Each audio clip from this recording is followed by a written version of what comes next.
binuksan na namin itong mga kalibre para observe natin. On, pandarin mo muna. Pandar naman. So, on natin, tapos observe natin ulit. Observe din natin yung copper dito kung nagmo-moist. So, tingnan natin yung pan motor. Sensor, check din natin lahat to. So, mga wiring. So, ito ang tropa, pinalitan na to ng communication. So, ganun pa rin, mamatay pa rin. So, ngayon, observe na lang natin to na nakapas. Ayan, sir. Ayan. Ayan, nakalibre. So, pinagana muna namin to. Orasan mga aje. O, ayan. Orasan natin kung ano oras bago siya mamatay para malaman natin at ma-obserba natin. So, ayan, nakababad na rin yung gauge. Yung mga gauge, magalaw-galaw.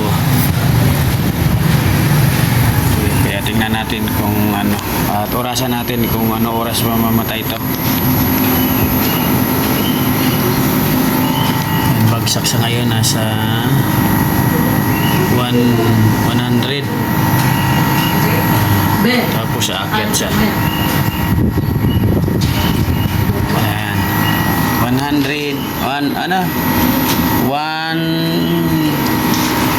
220 tapos paakyat, pero tingnan yung gauge.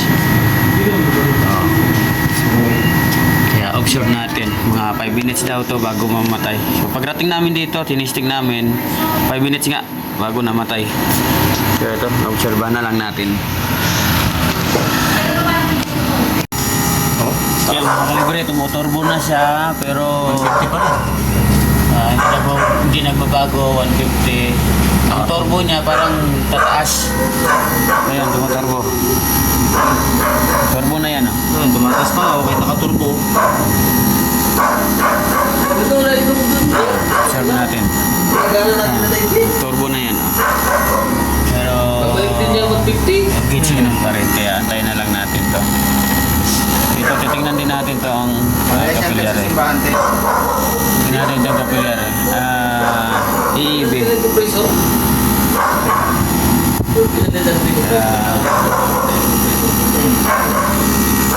Yung mga kalibre na matay na siya. So, 7 minutes ang pagitan ng running siya. Bago mamatay, 7 minutes. So, ito. So, balitaan ko na lang kayo kung ano yung ma-trouble namin ito sa mga ganitong error. Nag-running na naman siya, pero every 7 minutes mamamatay. So, ganun lang ang problema niya. Namamatay sindi, patay sindi. So, observe muna natin. I-trouble muna natin. Testing muna natin ulit. So, ito, sensor sa discharge sensor.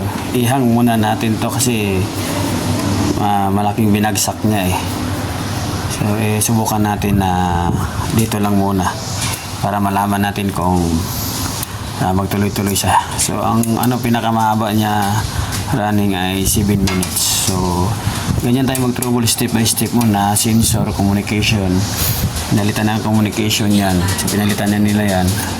So, nakababad yung gauge natin. So, sunod, sensor. Pag mamatay pa rin, i-check natin yung EEB. Yan ang EEB. Tapos, yung refrigerant.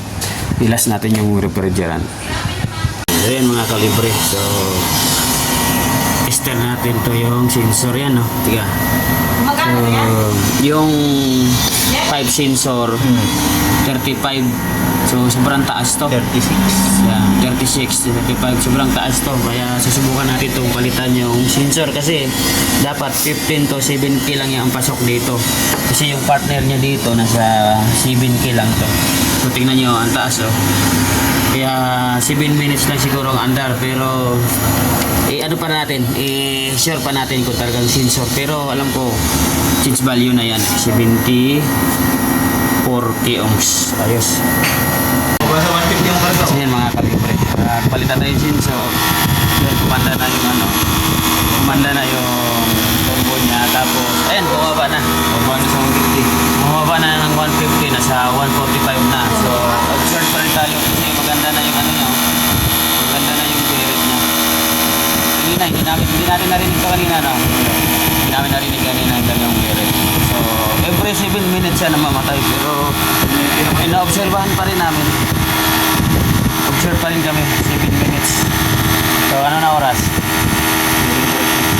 36, mga 6 minutes, mga 1 minute na lang. Para observe namin. Kasi every 7 minutes namamatay siya.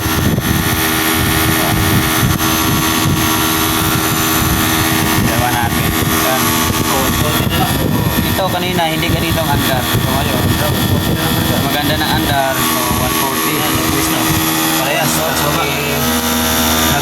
yan, maganda na yung moist niya. Oh. Kanina wala ito, diba? Yan.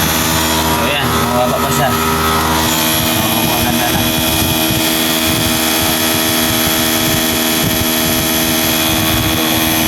Yan na.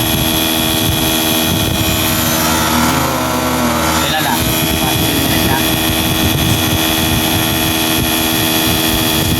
7 minutes na mga kalibre. So hindi pa siya namatay. Yan ang andar niya. So kanina hindi namin ito naririnig nung sensor na hindi pa namin pinalitan ng sensor. Nung pinalitan na namin, so yan o. Ganda na ng moist. Ang andar niya, ganyan. Ganda na rin siya. Hindi mga kalibre. Mamaya. Balitaan niyo ulit. Oo.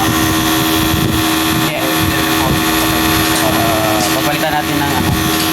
Sinara na namin yung daikin. So, mga nasa 15 minutes na. Nasa 15 minutes na gumagana ngayon to. So, tuloy-tuloy pa rin ang obserban namin. So, 7 minutes talaga ang patay niya, pagitan niya.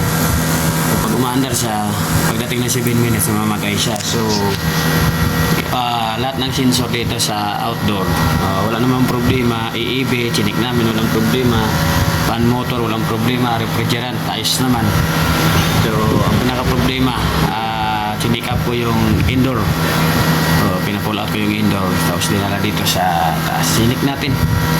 So, nakita natin yung pipe sensor talagang tumaas, change value na siya. Kasi ang original na sensor ng Daikin indoor nasa 7K to 15K ay pasok. So ito na-check natin nasa 35K. So mataas. Pag lumamig yan, tataas pa yan. Kaya siguro pag lumamig na din yung piping, namamatay na siya. So ngayon, pinalitan na natin ng original na copper pipe. So ang pinalit natin ay 13K ohms. So ngayon, ito na. So tuloy-tuloy na. Sana magtuloy-tuloy na talaga itong observa kasi nakailang beses na pabalik-balik dito yung tropa natin. So